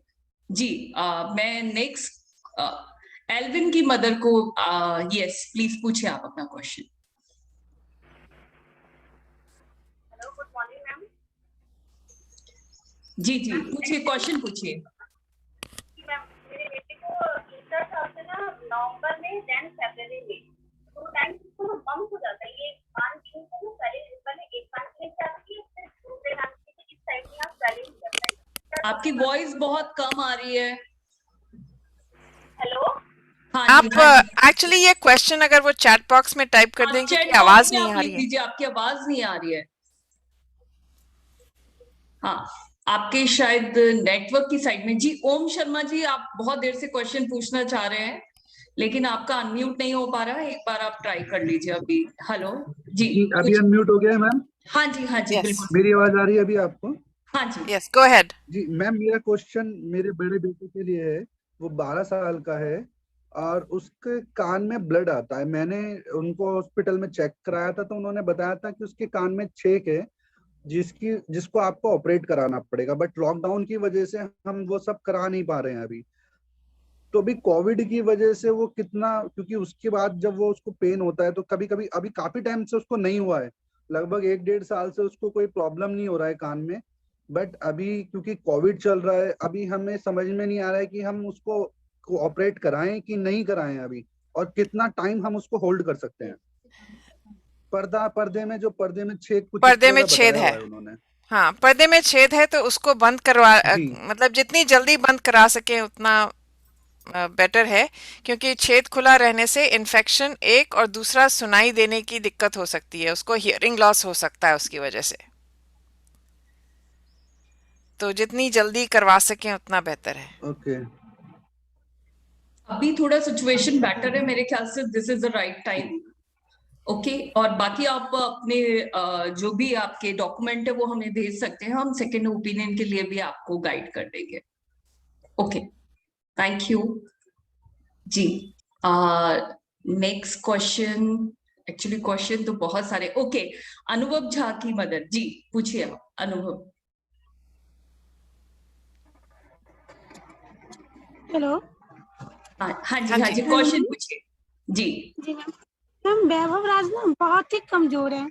दूसरी बात, ये 1-1.5 साल से उसको जब पढ़ने के लिए भी बोलती हूँ या कुछ बोलती भी हूँ तो इतना जोर से वो चिल्लाता है ना, जैसे चिड़चिड़ापन हो, मतलब बहुत जोर से चिल्लाता है वो। अच्छी बात पे भी वो चिल्लाता ही है, चिल्ला चिल्ला के बोलता है हर बात को। उसको सुनाई देता है क्या बराबर से? हेलो जी, सुनाई तो देता है। ये 1-1.5 साल से ऐसे कर रहा है, जब से स्कूल बंद हुई है ना तो ये ऐसे कर रहा है। कमजोर तो वो ऑलरेडी है, आप देख सकते हो इसमें। कमजोर तो इतना नहीं लग रहा है इसका। एक तो हियरिंग, मतलब जो हियरिंग टेस्ट होता है ना ऑडियोलॉजी वाले से, वो जरूर करवा लें। और बोलने में तो दिक्कत नहीं है इसको? No no ma'am. अच्छा, बोलने में दिक्कत और नहीं है। ये जो चिल्लाने के अलावा, ये जो जब खेलता था खिलौनों से, कोई खास खिलौने पसंद हैं इसको? जी, वैसे तो हर खिलौने ही पसंद है, खिलौने तो सारे पसंद है इसको। कभी खिलौने लेके उनको लाइन से लगाता है क्या? जी I think लगाता है जी। लगाता है। और अगर आप लाइन में से खोल के उसको फिर से करता है। क्या चीज खोल के? इनकी हेलो। हाँ, पूछिए जी। हाँ जी, जी डॉक्टर स्मिता, शी सेइंग कि हाँ वो लाइन से लगाता है। हाँ, I think one of the things that she can look for is to get him tested for autism. अच्छा। Autism and for hearing defects, and then also for attention problems. तो वो मतलब psychiatry से probably मदद मिल सकती है। अच्छा, okay. I don't know how to translate that. हाँ, okay, I will. Okay, हाँ। द थिंग इज दैट अभी जैसे बच्चे थोड़ा घर में रह रहे हैं और बच्चे बहुत चिड़चिड़े हो रहे हैं, उसके पीछे रीजन ये भी है कि क्योंकि बच्चों को अटेंशन चाहिए होता है, ठीक है ना। अटेंशन यदि हम नहीं देते तो बच्चों को इग्नोरेंट फील होता है। और हमने देखा भी है, क्योंकि आजकल पेरेंट्स दोनों ही वर्किंग होते हैं, मदर फादर दोनों वर्किंग होते हैं, तो उनको ये लगता है कि सिर्फ हमने बच्चों के साथ खाना खा लिया या बच्चे साथ में घर में रह रहे हैं तो हम उनके साथ में। ऐसा नहीं होता, क्योंकि क्वालिटी ऑफ टाइम बहुत इंपॉर्टेंट होता है। और आज के जो बच्चे हैं उनकी सोच बहुत अलग है जो हम लोगों के पेरेंट्स के टाइम पे जमाना था। तो थोड़ा सा ध्यान की जरूरत है, और आप मेरे से बाद में बात करिएगा, मैं आपको और अच्छे से गाइड कर दूंगी जी। काशवी जी, आप पूछिए question. Hello, good morning both of you. Actually मेरी डॉटर है, छोटी डॉटर, जो कि 1.5 साल की है। उसका एक प्रॉब्लम है कि जब वो सोती है तो रात को वो टीथ के बीच में अपनी टंग रखने का उसका हैबिट बन गया है, और इस वजह से वो अपना टीथ से ना टंग कट कर लेती है, और ये यूजुअली वो करती ही रहती है हफ्ते भर। मतलब 1 हफ्ते के बाद में देखती हूँ उसको ये प्रॉब्लम मुझे दिखता है। तो क्या मुझे थोड़ा इसके लिए डर लगता है कि क्या मुझे किसी स्पेशलिस्ट को दिखाना चाहिए या ये नॉर्मल है? नॉर्मल तो नहीं है, पर उसके लिए कई बच्चे होते हैं कि उनको एक माउथ गार्ड की ज़रूरत होती है। तो अगर आप डेंटिस्ट से बात करें या अगर मिलते हों जो माउथ गार्ड जैसे स्पोर्ट्स में लगाते हैं ताकि एक्सीडेंटली टंग कट ना हो जाए, वो लगा के देखें कुछ दिन, तो उससे उसकी वो हैबिट टूट जाएगी। ओके, यही क्वेश्चन है मेरा। Thank you doctor, thank you teacher. Okay, welcome. Next Ashwani Mishra, unmute करिए। हाँ मैम, मेरा बेटा 8 साल का हो गया इस टाइम। जब ये 4 साल का था तो इसके कान के नीचे 2-3 गांठें दिखाई दी। हमने टाटा नेहरू अस्पताल में स्पेशलिस्ट को दिखाया, वो तो नॉर्मल आया रिपोर्ट। लेकिन मैम इसकी कफ कोल्ड होता है ना तो बहुत सूखा, ना तो नाक बहती है ना कोई मतलब डॉक्टर के दिखाने के बाद ही इसका सब कुछ होता है। ऐसा क्यों? वो आप गांठ के बारे में पूछ रहे हैं या बार बार जो नाक बहती है उसके बारे में? अब तो बहती ही नहीं मैम, इसके तो मतलब डॉक्टर को दिखाते हैं जब जाके निकलती है बलगम। तो मैम वो गांठ क्या चीज है, इसको तो हमने दिखाया डॉक्टर ने। वो गांठ इसलिए है क्योंकि उसकी नाक बहती है या कान में इन्फेक्शन रहता है, या जैसे हम बाल बहाते हैं तो बैक्टीरिया अंदर घुस जाते हैं। तो गांठ का मतलब अगर बढ़ नहीं रही है और उसमें दर्द नहीं है, लाल नहीं है, तो उससे कोई प्रॉब्लम नहीं है। पर नाक बहने इसको एलर्जी हो सकती है, तो उसका ट्रीटमेंट करवा के देखें। मैम इसकी नाक बहती ही नहीं, जब भी कफ कोल्ड होता है तो सूखी खांसी होती है, प्रॉब्लम ये है। हाँ, तो उसको एस्मा के लिए भी चेक कर सकते हैं, हो सकता है उसको एस्मा की दिक्कत हो। Okay okay ma'am. मुझे लग रहा है बहुत सारे कॉमन क्वेश्चंस हैं, प्लीज सारे कॉमन क्वेश्चंस को एक उसमें ले लेते हैं। Okay, Manas Mishra, okay, yes, unmute yourself. I think मेरे को डॉक्टर स्मिता समझ में नहीं आ रहा मैं क्वेश्चन कहाँ से लूं और कौन सा क्वेश्चन छोड़ूं, because still you know there is more than 400 approximately candidate with us and n number of question waiting and everybody is requesting for asking the question. I think you have to do a lottery system कि randomly आप pick करिए, उनको पूछिए question. आप random बिल्कुल आंखें बंद करके एक जगह क्लिक कर दीजिए। जी जी जी, बिल्कुल बिल्कुल ठीक कह रहे हैं आप। मैं देख रही हूँ जो बच्चे मम्मा के साथ में बहुत क्यूटली बैठे हुए, मैं उन्हीं को रैंडमली ले रही हूँ क्योंकि वो मुझे थोड़े डिसिप्लिन वाले लग रहे हैं। हाँ जी मैम, इसको ना फेस पे दाने हो रहे हैं और यहाँ पे आईज में भी हो रहे हैं। यहाँ आईज पे व्हाइट व्हाइट जो था वहाँ पे येलो सा हो रहा है। जब से मुंबई में आई ना 20-22 दिन से ऐसे हो रहा है, पहले ऐसे नहीं था। ये क्यों हो रहा है मैम? दाने निकले हुए हैं? जी मैम, खुजली होती है इनका से। हाँ, ये तो आपको किसी को दिखाना पड़ेगा क्योंकि ये इसमें वीडियो में खास दिखता नहीं है, कैमरे पे नहीं आता है। तो मतलब स्किन स्पेशलिस्ट को या पीडियाट्रिशियन को दिखा दें, उनको ट्रीटमेंट मिल जाना चाहिए। ओके, नेक्स्ट संस्कृति, यस, क्वेश्चन पूछो आप अपना। Hello ma'am. Hello doctor. Actually मेरी बेटी और बेटे के दोनों के स्किन में ब्लैक स्पॉट्स से दिखते हैं, थोड़ा वो उनका कलर थोड़ा पर्पल और थोड़ा ब्लैकिश सा रहता है, तो वो किस वजह से होता है? अभी तक हमने डॉक्टर्स को तो कंसल्ट नहीं किया है। हाँ हाँ। तो मैम इसका कोई रीजन हो सकता है, कोई मतलब मेजर प्रॉब्लम या कुछ ऐसा? मतलब पूरे बदन पे है या नहीं सिर्फ? मोस्टली थाई पे होता है, इनकी थाइस पे होता है इसके बेटी के। मतलब जैसे मस्सा जैसा तो नहीं है? नहीं मैम, मस्सा नहीं होता है, वो एक स्पॉट होता है, कुछ टाइम बाद वो रिमूव भी हो जाता है और उसको अगर हम टच करते हैं तो उसको पेन भी होता है। तो ये आप स्किन स्पेशलिस्ट को दिखा के पता करें। मैम वन क्वेश्चन इज, अगर किसी की मदर को कोविड हो जाता है, बेबी फीड करने वाला है, तो वो अवॉइड नहीं कर सकते फीड कराना उससे, तो फिर उस कंडीशन में हम उसे फीड कर सकते हैं या नहीं? बिल्कुल, ब्रेस्ट फीडिंग जो है वो कोविड में बिल्कुल अलाउड है। इनफैक्ट जो कोविड की एंटीबॉडी मदर बना रही है वो बेबी को ट्रांसमिट हो रही है। सो breast feeding should be absolutely okay. Thank you ma'am. Okay, it's a good question. Very good question. Very good question. Yes. Okay, Shubham Kumar.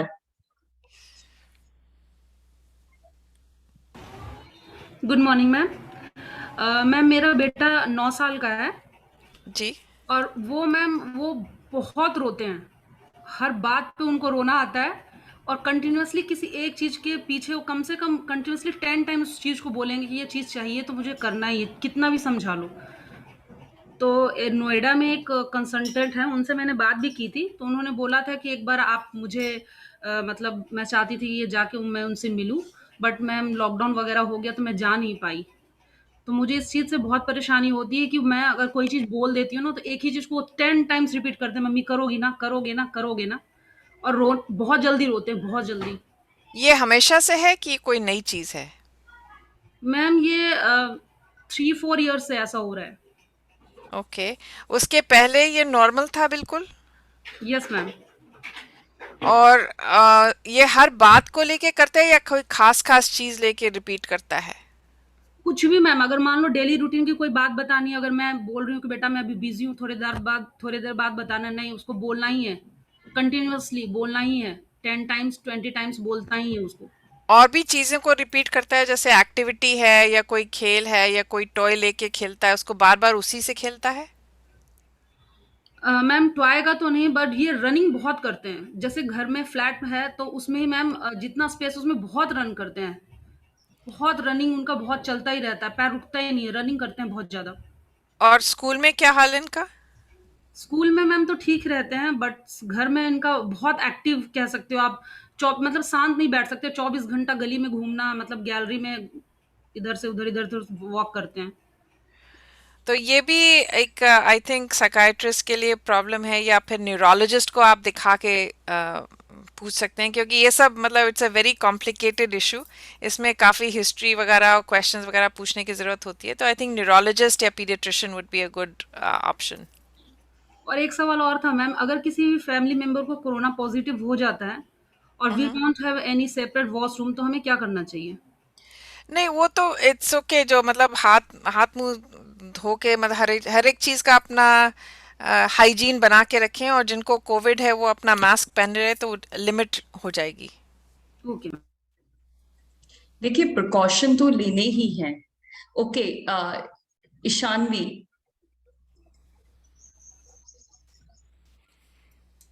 Yes. Good morning ma'am. Good morning doctor. Ma'am जैसे कि आपने पसीने के लिए तो बता दिया, same problem Ishanvi को भी है, लेकिन गर्मियों में मैम इसके साथ क्या होता है, पसीने तो होते हैं लेकिन ईचिंग बहुत ज्यादा होती है उसके हाथों में, हाथ और पैर दोनों में ईचिंग बहुत ज्यादा होती है।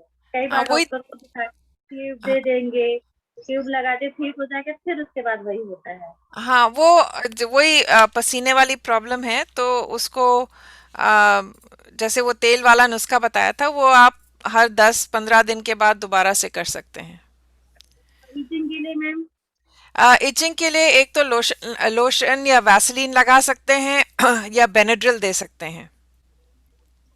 और मैम मेरी लड़की छोटी वाली 1.5 साल की है, उसका भी इस सर्दी से तो जुकाम चालू हुआ तो जुकाम बंद ही नहीं होता, बस उसकी नाक बहते ही रहती है। कितने डॉक्टर को दिखा दिया, चाइल्ड स्पेशलिस्ट को, दवा दे देंगे, दवा देने के बाद भी नाक बहना बंद नहीं होता, जैसे 2 दिन बंद रहा फिर तीसरे दिन से चालू हो जाता है। ये एलर्जी की प्रॉब्लम लग रही है, तो इसको एलर्जिस्ट से मतलब मैनेज करने की जरूरत है, इसको रोज दवाई देने की जरूरत है, थोड़ा मतलब 1-2 साल के लिए। और अगर धूल मिट्टी से एलर्जी है तो मतलब घर में सफाई ज्यादा रखनी चाहिए ताकि धूल मिट्टी कम हो। लेकिन इसका होता है अभी, ये पिछले 3-4 महीनों से हो रहा, सर्दियों से जो स्टार्ट हुआ है, बंद रहेगा 2 दिन, उसके बाद एकदम से स्टार्ट हो जाता है। हाँ, एक चीज आप ट्राई कर सकते हैं, उसको मास्क पहना के रखिए, अगर उससे एलर्जी है तो उससे कम हो जाएगा एकदम। मास्क तो पहनती नहीं, मास्क लगा के निकाल के फेंक देती है, अभी 1.5 साल हाँ हाँ, नहीं ये मुश्किल है बच्चों के लिए, तो एलर्जी का ट्रीटमेंट कराना जरूरी है। उससे जैसे मैंने कहा पहले कि एलर्जी के लिए ट्रीटमेंट जो है 1-2 दिन से या 10 दिन से काम नहीं होता है, इसका महीना 2 महीना 6 महीना ट्रीटमेंट करना पड़ता है। तो कंटिन्यू मैंने दवाई खिलाई है इसको, लेकिन कोई आराम नहीं हुआ, मतलब नाक बहना बंद ही नहीं होता कि थोड़ा भी तो आराम हो, और ना खांसी नहीं होगा ना तो छींके आएंगे, बस उससे नाक बहेंगे और 2 दिन अभी ठीक रहेगा, जैसे अभी पूरे दिन ठीक रहेगा तो शाम को बहेगा, शाम। यस यस जी।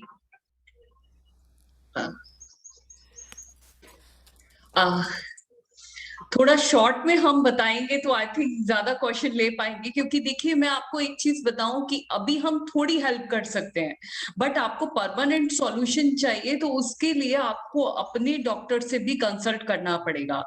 डॉक्टर स्मिता टंडन हमारे साथ में अमेरिका से जुड़ी हुई है, और यहाँ की मेडिसिन और वहाँ की मेडिसिन में बहुत फर्क है, बट उनका अपना एक्सपीरियंस इतना ज्यादा है कि वो आपको गाइड कर सकती हैं। इसलिए हमें शॉर्ट में क्वेश्चन पूछना है और हमें ये समझना है कि हम ज्यादा से ज्यादा चीजों को कवर कर सके, क्योंकि मैं जैसा समझ पा रही हूँ बहुत सारे क्वेश्चन ज्यादातर रिपीटेड है।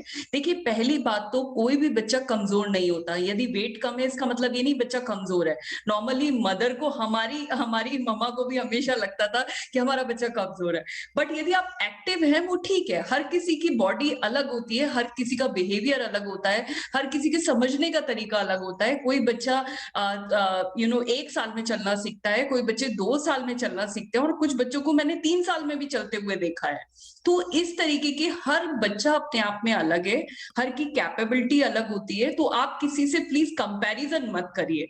नॉर्मली इंडियन मदर के साथ में जो मैं देखती हूँ वो कंपैरिजन बहुत ज्यादा आ जाता है, तो आपको पहली बात कंपैरिजन नहीं करना है। दूसरी बात, अभी हमें कोविड में क्या प्रिकॉशन लेने हैं, हमें ये लेने हैं अभी बच्चों को बाहर खेलने के लिए नहीं जाने देना। क्यों नहीं जाने देना? क्योंकि इंडिया में पॉपुलेशन ऑलरेडी बहुत ज्यादा है, ठीक है, डिस्टेंस हम उतना नहीं रख सकते हैं, तो सबसे पहले हमें बच्चों को बाहर नहीं भेजना है, ठीक है। दूसरी बात ये, घर में यदि किसी को भी कोविड हो गया है तो बच्चे मास्क लगाएंगे, ठीक है ना। बच्चे मास्क प्रॉपर लगाएंगे और डबल मास्क लगाएंगे। आप प्लीज इस चीज को ध्यान रखिए कि डबल मास्क लगाने, हमें सिंगल नहीं डबल मास्क बच्चों को देना है यदि घर में कोई कोविड पॉजिटिव हो जाता है। बार बार बच्चों को ऑलरेडी स्कूल में भी काफी हाइजीन सिखाया जाता है कि किस तरीके से हैंड वॉश करना है, किस तरीके से हमें लेकर चलना है, तो इन चीजों पे भी ध्यान रखना है, ठीक है। अब मैं कुछ क्वेश्चंस ले लेती हूँ, और ऑलरेडी हमारा टाइम भी बहुत ओवर होता जा रहा है, तो मैं कुछ क्वेश्चंस को लेती हूँ, क्योंकि ऑलरेडी कई सारे क्वेश्चन हमारे चैट बॉक्स में भी आ रहे हैं। तो मैं कोशिश करूंगी कि सभी के क्वेश्चन लेने की, लेकिन मुझे नहीं लगता कि मैं सारे क्वेश्चंस को ले पाऊंगी। तो या ओके, शौर्य जी, शौर्य आप क्वेश्चन पूछो। Hello ma'am. Hello doctor. जी जी मैम, जी मैम, इसके ना बहुत ज्यादा खुजली होती है, रेड रेड होने लगता है। कहाँ खुजली होती है? जी पूरे शरीर पे हो जाती है, मतलब जैसे शरीर पे, और फिर रेड रेड होने लगता है इसके जैसे, और बहुत ही ज्यादा चीज होती है, मतलब एलर्जी टाइप। कभी कभी दाने से भी निकलते हैं। हाँ जी मैम, हाँ जी। हाँ, ये टिपिकली इसको बोलते हैं एटॉपिक डर्मेटाइटिस, ड्राई स्किन की वजह से होता है। तो नहाने से पहले तेल मालिश कीजिए, और नहाने के जो साबुन लें उसमें कोई परफ्यूम या कलर नहीं होना चाहिए, और उस नहाने के बाद खूब लोशन लगाया करें दिन में 3 से 4 बार, उससे काफी फायदा होगा। Thank you ma'am. सरसों का तेल लगा सकते हैं मैम? ऑयल? आप कोई भी तेल लगा सकते हैं। Okay okay, next is Akshita single. Okay, दोनों क्यूट सी मम्मा की गोदी में बैठी हुई हैं, और देखिए डॉक्टर स्मिता, हमारा ये प्रोग्राम है जिसमें सारे बच्चे मम्मा के साथ में बैठकर सारी बात सुनना चाहते हैं, जानना चाहते हैं। वेरी इम्प्रेसिव कि कोई शोर नहीं मचा रहा है, हिलडुल नहीं रहा है, बहुत प्यार से बैठे हैं सब लोग, पेशेंटली बैठ के सुन रहे हैं। Good morning ma'am. मैम मेरा बच्चा 4 इयर्स कंप्लीट कर लेगा, बट वो प्रॉपर बोल नहीं पाता है। सुन पाता है सही से? क्योंकि पहली बात तो एक तो हियरिंग टेस्ट करवाना जरूरी है, और दूसरा और कुछ, मतलब ये चलना कितनी उम्र पे शुरू किया था इसने? 11 मंथ में। 11 मंथ में। और अगर आप इससे कोई बात कहते हैं तो समझ जाता है, जैसे आप इसको बोलें जाके ये चीज ले आओ, वो सब ले आता है, सुन लेता है, समझ लेता है, ठीक है। तो इसके लिए बेस्ट है कि आप स्पीच थेरेपी करवाएं। मैम हमने डॉक्टर से कंसल्ट किया था, बट उन्होंने बताया था जैसे सब कुछ ठीक है बोलेगा बट लेट बोलेगा, तो मैम समझ नहीं आता लेट कब बोलेगा। हम नहीं तो उस आई नो कि लेट तो मतलब लेट तो हो ही गया है क्योंकि 4 साल इज क्वाइट लेट, लेकिन स्पीच थेरेपी अगर कहीं इसको मिल पाए तो that will be very ideal. और बाकी नहाना धोना खाना पीना सब सही है, इसका अपने आप कर लेता है सब कुछ? हाँ, और समझ लेता है, राइट? हाँ, तो मतलब इसका कई बच्चे होते हैं जिनका इंफॉर्मेशन अंदर जा रही है ब्रेन के, लेकिन बाहर वो स्पीच के तौर पे नहीं आ पाती है। उसके लिए स्पीच थेरेपी देने से बहुत फर्क पड़ेगा। ठीक है, तो जीभ में भी प्रॉब्लम हो सकती है तो वो भी दिखाई थी, वो भी ठीक है। हाँ, नहीं बट स्पीच थेरेपी जिसको हम कहते हैं ना कि उनको बोलना सिखाना पड़ेगा, क्योंकि समझ तो है लेकिन स्पीच थेरेपी करना जरूरी है। क्या ये च्युइंगम खा रहा है क्या? शायद म्यूट हो गया है उनका। Okay okay okay, next question ले लेते हैं हम। ओके जी, सृष्टि वर्मा, ओके पूछिए क्वेश्चन। हेलो मैम, वॉइस आ रही है मेरी? हाँ जी हाँ जी आ रही है, आप क्वेश्चन पूछिए। नमस्कार मैम। मैम मैं ये जानना चाह रही थी कि मेरा जो छोटा बेटा है, सृष्टि से छोटा है, उसका भाई, वो 2.9 इयर्स का है, तो वही सेम क्वेश्चन मतलब मैं रिपीट कर रही हूँ, सॉरी। ये भी अभी बोल तो पाता नहीं है, कुछ कुछ वर्ड ये बोलता है बट ये कोशिश करता है बोलने की, और बहुत ज्यादा चिड़चिड़ापन है इसके अंदर। ऐसा क्यों है? बात समझ लेता है कि बात समझने में भी दिक्कत है? मतलब इसमें भी मूडी टाइप का है, जैसे हम कभी बोलते हैं इसको कि बेटा ये लो, ये दीदी को दे आओ, या मम्मा बोलो, जबरदस्ती इसका करते हैं तब ये बोलता है। नहीं, इसका भी वही मतलब है कि हियरिंग टेस्ट कराना जरूरी है, स्पीच थेरेपी, और डेवलपमेंटल स्पेशलिस्ट या न्यूरोलॉजिस्ट को दिखा लें इसको। क्योंकि सुन तो लेता है मैम, ये मैंने सुनने का भी टेस्ट मैंने कई बार इसका किया है। जैसे कई बार ये सो रहा होता है तो अचानक मैं इसकी पोएम लगाती हूँ तो ये मतलब एकदम उठ जाता है सुनकर। हाँ, या कुछ हियरिंग टेस्ट मैं इसलिए बोलती हूँ क्योंकि कई फ्रीक्वेंसीज होती हैं जो मतलब गाने में या किसी और में सुनाई देती हैं, लेकिन स्पेसिफिक फ्रीक्वेंसी जो स्पीच के लिए जरूरी हैं वो कई बार मिसिंग होती हैं। तो इसलिए मतलब अगर हियरिंग टेस्ट कर चुके हैं, वो नॉर्मल है, तो दैट्स वेरी गुड। तो फिर स्पीच थेरेपी या न्यूरोलॉजी से आप इसकी बात कर लें।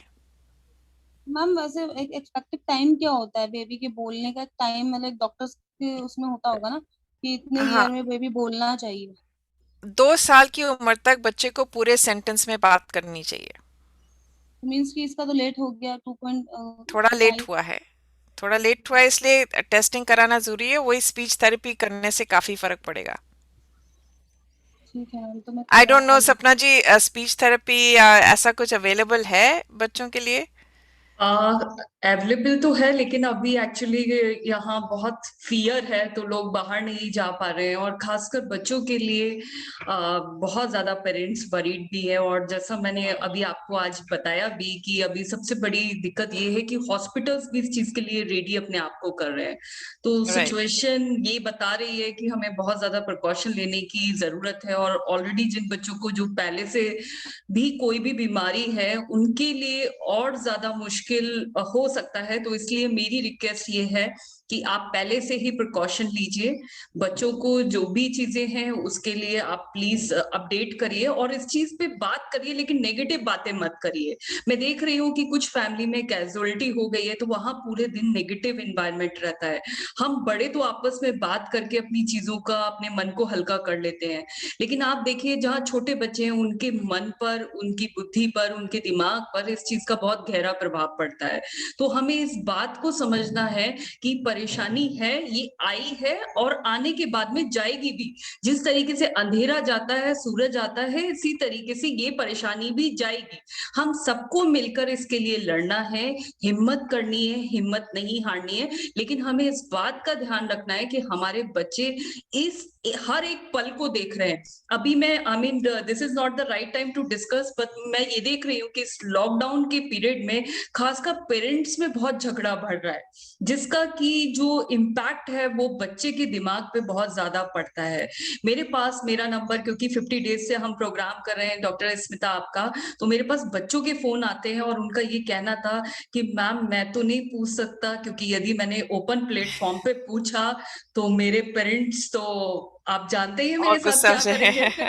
तो उनका ये क्वेश्चन था और बहुत ही क्यूट सा बच्चा था, और मैं मतलब बहुत देर तक ये सोचती रही डॉक्टर स्मिता कि हम कहाँ जा रहे हैं, क्या हम लेकर जा रहे हैं, कि आज हम अपने टेंशन में पेरेंट्स आपस में झगड़ा करते हैं, आपस में बहुत सारी प्रॉब्लम्स होती हैं, जो काफी सारी साइकोलॉजिकल डिप्रेशन बच्चों के अंदर आ रही है। और ये बता भी रहे हैं कि डॉक्टर की बच्चों के डिप्रेशन के लिए अभी भी कोई भी मेडिटेशन नहीं है, कोई भी मेडिसिन अवेलेबल नहीं है, कोई भी उस पर ध्यान नहीं दिया जाता, ना उस पर बात की जाती। तो प्लीज उस पर भी थोड़ा गाइड करिए, मैं आपको थोड़ा अलग मोड में ले जाती हूँ। जरूर जरूर। हाँ, नहीं आपने सही बोला कि ये जो आइसोलेशन वाला सिचुएशन है कि आप बाहर नहीं जा सकते, मिल नहीं सकते लोगों से, ये सही बोला। इसकी वजह से काफ़ी टेंशन बढ़ जाती है घर में। लेकिन हमको ये नहीं भूलना चाहिए कि आजकल हमारे पास इंटरनेट है, सोशल इंटरेक्शन के लिए इन पर्सन जाना ज़रूरी नहीं है। हम एक दूसरे से फ़ोन पे या व्हाट्सएप पे या ऐसे जूम में बात कर सकते हैं।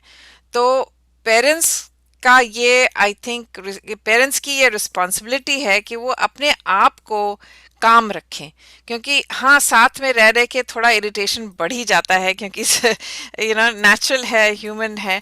बट बच्चों में ये रिकग्नाइज करना कि बच्चों को भी परेशानी है, उनमें भी डिप्रेशन आ सकता है, तो ये बात रिकग्नाइज करना और एक्सेप्ट करना बहुत ज़रूरी है। क्योंकि ये चीज़ खासकर हमारे देश में मेंटल इलनेस जिसे हम बोलते हैं, डिप्रेशन बोलते हैं, या जैसे ऑटिज़म है, लर्निंग डिसेबिलिटी है, स्पीच डिसेबिलिटी है, इन सब को रिकग्नाइज करने में बहुत देर लगती है। और इन चीज़ों को जितनी जल्दी रिकग्नाइज करके ट्रीट करेंगे उतनी जल्दी करेक्शन हो जाता है, क्योंकि बच्चों के दिमाग अभी भी बढ़ रहे होते हैं, उनमें बहुत कैपेसिटी है। तो किसी तरह से अगर इस कैपेसिटी को हम छू सकें तो हम ऑलमोस्ट क्योर कर सकते हैं इन चीज़ों को। तो जहाँ तक बच्चों का सवाल है, आई थिंक बच्चों को इस बात से नहीं डरना चाहिए कि मम्मी पापा गुस्सा हो जाएंगे। मौका देख के मम्मी या पापा से जिससे ज़्यादा कंफर्टेबल हैं उनसे बात करें कि आप दोनों के झगड़े से हमें तकलीफ होती है। तो उससे माँ बाप को भी एहसास होगा और थोड़ा फिर ये चीज़ ओपन में आ जाएगी, तो जिससे जो टेंशन बनी रहती है सब तरफ वो भी थोड़ी कम हो जाएगी। पेरेंट्स के लिए भी प्लीज कुछ गाइडलाइन। आई थिंक पेरेंट्स को सबसे बड़ी बात यह है कि जैसे बच्चों को बिजी रखते थे हम आउटसाइड एक्टिविटीज के हिसाब से, राइट, कभी डांस में ले जा रहे हैं, कभी गेम्स के लिए ले जा रहे हैं, कभी ट्यूशन के लिए ले जा रहे हैं, हम वैसा ही माहौल घर के अंदर भी बना सकते हैं। अब जैसे शुरू में एक बहुत अच्छी बात छोटी सी लड़की ने बोली थी कि उसको डांस का बहुत शौक है, लेकिन डांस क्यों बंद हो गया? डांस तो अकेले में भी किया जा सकता है, घर में भी किया जा सकता है। तो ऐसी एक्टिविटीज आप ढूंढें कि जो इंडिविजुअल भी कर सके और एज अ फैमिली आप कर सके। आप कहानी सुनिए। आप अब जैसे इंडिया में तो इतने सारे कथाएं हैं, महाभारत है, रामायण है, इन सब की कहानियाँ इतनी सारी हैं, जातक टेल्स हैं, इतनी सारी सुंदर कहानियां जिसमें लेसन भी है और जिसमें सुनने में भी मज़ा आता है। आप किताबें पढ़ें। आप अब तो सारी किताबें ऑनलाइन भी अवेलेबल हैं, किताब साथ में बैठ के किताब पढ़ें, कोई बोर्ड गेम खेलें, ताश खेलें, और कुछ नहीं तो charades ही खेलें, मतलब कोई भी एक्टिविटी जिसमें लर्निंग भी हो और जिसमें सब लोग मतलब मज़ा भी ले सकें। इन सब करने से दोनों साइड की हेल्थ आई थिंक बहुत बेटर हो जाएगी। मुझे लगता है कि डॉक्टर स्मिता इस चीज में मैं थोड़ा सा आपकी बात को एक ऐड करना चाहूंगी कि मुझे याद है कि हमारे टाइम पे हमारे फादर या मदर, उनकी डेली ड्यूटी लगी हुई होती थी। एक दिन मम्मा कहानी सुनाती थी, एक दिन पापा कहानी सुनाते थे। आज वो कहानियां हम मिस करते हैं। तो मुझे लगता है कि कुछ ऐसी स्टोरी पेरेंट्स को अब इस टाइम पे, खासकर ये जो कोविड का टाइम चल रहा है, उनके करेक्टर बनाकर और उन स्टोरीज को बच्चों को सुनाना चाहिए। और मैं बच्चों से भी यही कहूंगी इस प्लेटफॉर्म से कि मम्मी पापा को सोने मत देना जब तक कहानी ना सुन लो।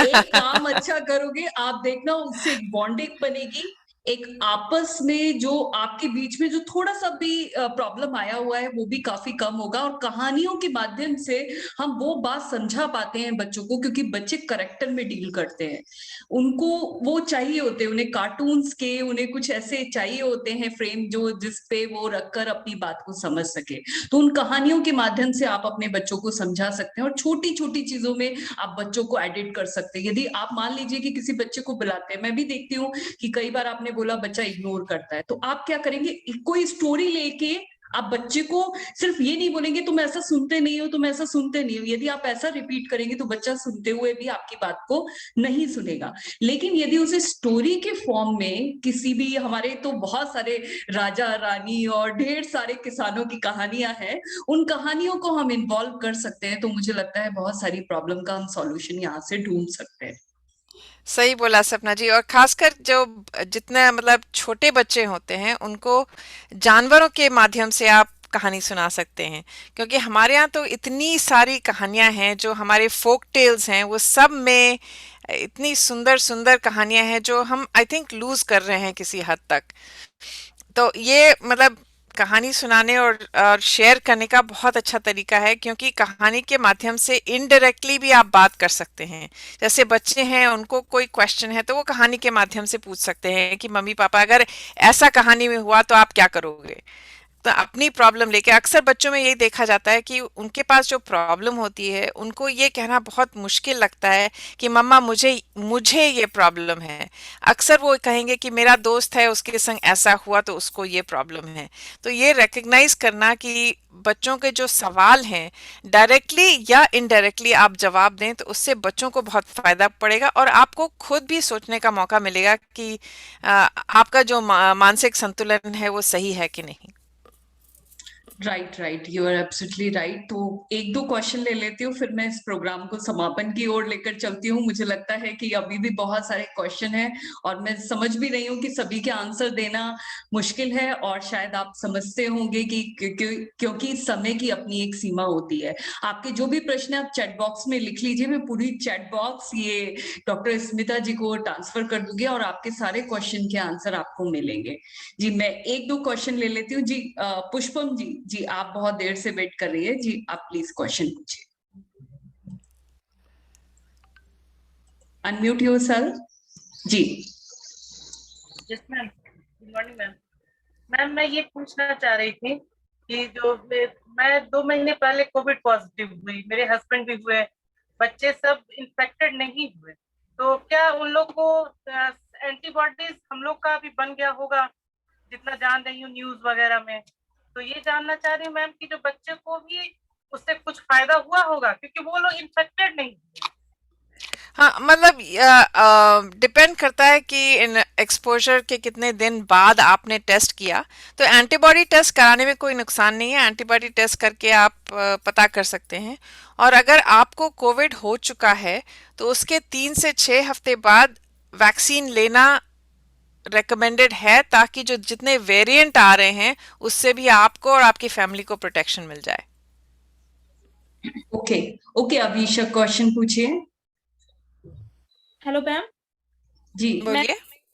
हाँ जी मैम इसके टीथ जो बर्थ के टीथ हैं वो अभी निकलने नहीं है, प्रॉपर रूप से निकल ही नहीं है, लेकिन जो नए टीथ आने लगे हैं तो फिर मैम टीथ इसके टेढ़े से आ रहे हैं। ये आजकल ये दांतों का अच्छा सिलसिला चला है, क्योंकि हम जो कॉलेज में पढ़ते थे कि इस उम्र में ये वाला दांत निकलता है और इस उम्र में गिर जाता है, ये सब कुछ अब वैलिड नहीं है। तो ये दांत अपनी मर्जी से निकलते हैं और गिरते हैं। जब तक कोई प्रॉब्लम नहीं है तो कोई चिंता करने की बात नहीं है, डेंटिस्ट से चेकअप कराते रहें। मैम टीथ इसके निकले बर्थ के पूरे टूटे नहीं है और फिर नए टीथ आने लगे, तो 2 टीथ वो टेढ़े से नहीं हो जाएंगे? वो जो नए दांत निकलते हैं वो जनरली जो बचपन वाले बेबी टीथ जिसे बोलते हैं उनको बाहर निकाल देते हैं, और कई बार वो फंस जाते हैं, तो उसके लिए डेंटिस्ट को निकालना पड़ता है, इसलिए डेंटिस्ट को दिखाना जरूरी है। Okay ma'am. मैम मेरे पापा बहुत ही ठीक है, उसके लिए क्या करना है? क्या बेटा, फिर से बोलो। मेरे पापा बहुत ही ठीक है। तो इसके लिए मैं क्या करूँ? ओ पापा बहुत चीखते हैं, उसके ऐसा लिए मैं बोला क्या आपने? करूँ? हाँ इसके लिए आप बेटा जब उनका मूड अच्छा हो ना तो उनको बोल सकते हैं, पापा आप इतना क्यों चीखते हैं, मेरे को आपके चीखने से डर लगता है या मुझे अच्छा नहीं लगता है, तो आपके लिए मैं क्या कर सकती हूँ कि आपका चीखना कम हो जाए, पूछ के देखना। मैम शायद उन्हें कुछ एलर्जी है, उन्हें बहुत छींक आती है तो 15-20 टाइम्स आती रहती है। अच्छा, चीखने की बात कर रही है कि चीखने की बात? ओहो हो। आ, अच्छा अच्छा अच्छा, नहीं छींकने की बात है तो उनको शायद एलर्जी हो, तो एलर्जी की टैबलेट खा के देख सकते हैं। मैम ये हमेशा होता है, मॉर्निंग में उठने और फिर थोड़ी देर चाय नहीं दिया फिर छींकना स्टार्ट करेंगे, या बीच में कभी थोड़ी सी गर्मी हो गई फिर छींकना स्टार्ट करेंगे। हाँ, ये एलर्जी की वजह से होता है, वो टेम्परेचर चेंज की वजह से हो जाता है, तो एंटी एलर्जी लेके देखें, उससे शायद फायदा हो जाए। Okay ma'am, thank you. Okay okay, I think question काफी सारे हैं और बच्चों के भी क्वेश्चन काफी सारे मिले होंगे, लेकिन मेरी ये बात सुनो बच्चों, आप लोगों को भी मम्मी पापा की बात माननी पड़ेगी, ठीक है ना? और जो अच्छे बच्चे होते हैं ना वो हमेशा अपने मम्मा पापा की बात मानते हैं, ठीक है ना? गर्दन ऐसे ऐसे करके हिला के बताओ, हाँ मानोगे? Yes yes, good. वो ऐसे ऐसे वाली नहीं मानते, ऐसे वाली मानते हैं। ऐसे वाली, हाँ ऐसे मानी है। सबसे बड़ी बात है आपको भी हेल्प करनी है। देखो ना बेटा, आप ये समझो मम्मा पापा दोनों बहुत बिजी रहते हैं, और दूसरी बात ये है आजकल बहुत सारा स्ट्रेस होता है काम में, आप लोगों की तो लाइफ बहुत इंजॉय वाली है, तो इसलिए थोड़ा सा आपको भी समझना पड़ेगा, थोड़ा बड़ा बनना पड़ेगा, है ना? आप छोटा सा नहीं बन के रह सकते। चलिए इस प्रोग्राम को थोड़ा सा अब समापन की ओर लेकर चलते हैं। मुझे लगता है कि कार्यक्रम ऑलरेडी हमारा बहुत अच्छा चला है, और अब मैं मिस्टर दीपक सर को आमंत्रित करना चाहूंगी। Ji Deepak sir, Shakti ma'am, are you here?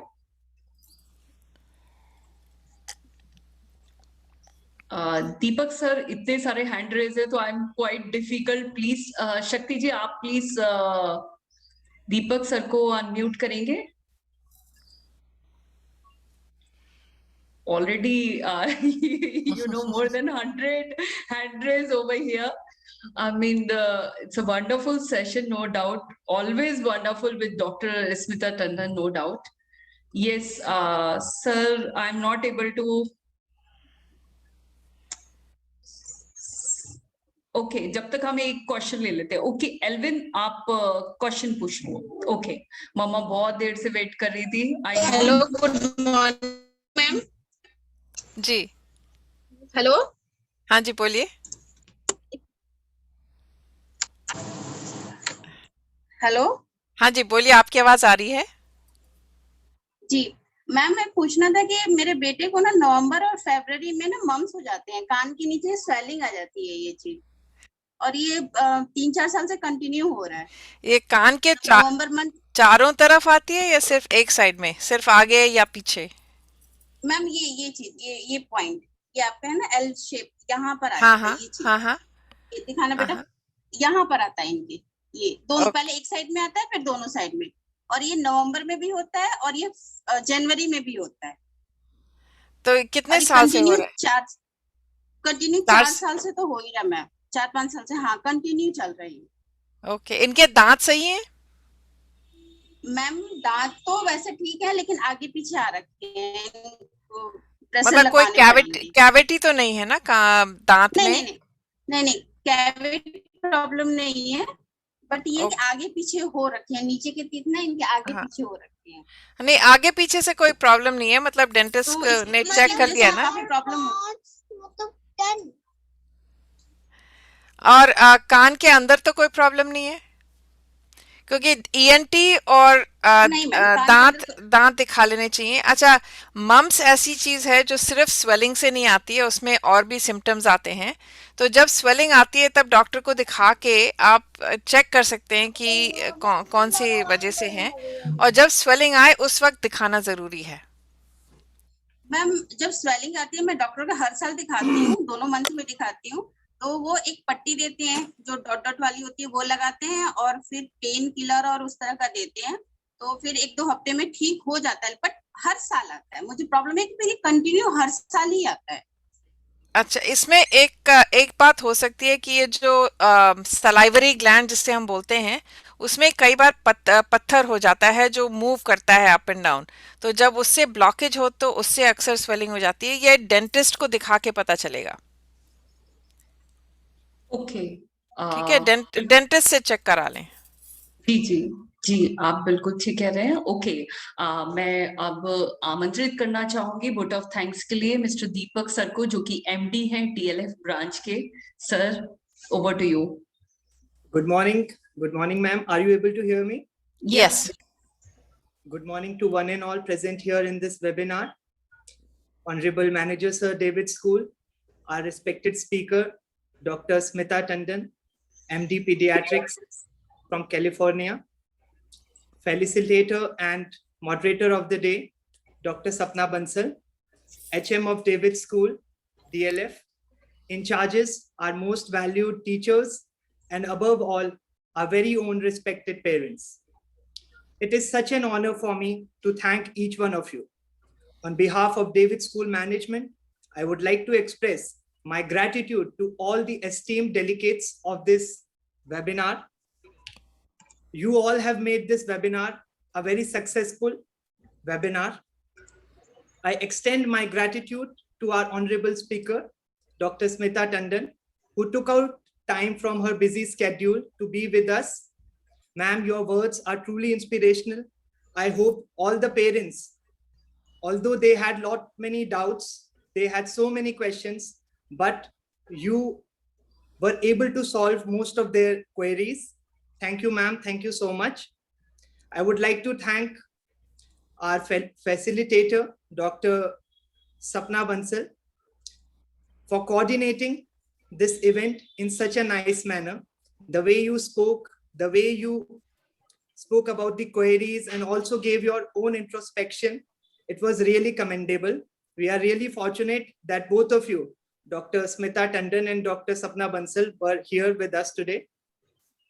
Also, I would like to thank our HM, Mrs. Bharti Taryal, and our in-charges, Mrs. Shakti Singh from our senior wing, and Mrs. Lakshmi Shri Roy, for organizing this event amidst the pandemic with such great vigor.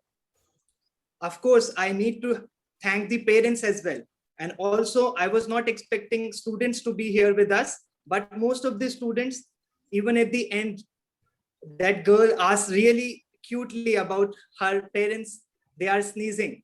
So she was asking it very politely. I was really delighted by the response of the parents and the teachers. We must all remember that children are priceless and they are the most, the most valuable creation of God, and their mental and physical health is of course of very much significance. We are really happy and glad that both of you, Dr. Smita Tandon, who joined us from America, and Dr. Sapna Bansal, who through her programs is doing a wonderful job. I would like to wish each one of you that this pandemic gets away soon and we meet in person. It would be very nice of Dr. Smita, if ever she comes to India, she should visit our school, David Model Public Junior High School, DLF Ankur Vihar, and also Dr. Sapna Bansal. We would like to meet you in person so that we can connect and we can do well for our parents as well as students. So always remember that the students have to do really well in life. So we have to take care of them. We should not put them for granted. So I'm really glad that we could be of help, and through the medium of this webinar, Dr. Smita Tandon really gave us so much knowledge today, and all the parents, I believe, are satisfied. Thank you so much. Have a great day. Thank you very much. We really thanks to David School, because credit goes to this school and the chairman of this school, because he's really working very hard day and night for benefit of parents and children and the teachers. So without any date, I will invite Shakti Singh ji for prayer, please. Thank you, ma'am. Thank you, Dr. Tandon ji, Really, it was a very wonderful session with you. And I hope that everyone today has some takeaway from this webinar. You have answered their queries, questions with a smile on your face. Thank you, ma'am. And Dr. Sapna, thanks to you also. So let us close our eyes for the prayer.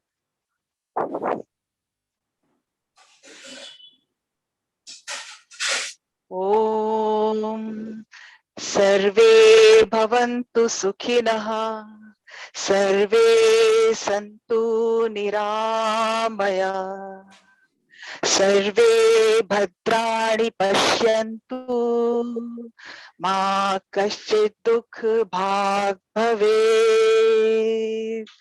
Om Shanti, Shanti, Shanti. May all emotional beings be at peace. May no one suffer from illness. May all see what is auspicious, and may no one suffer.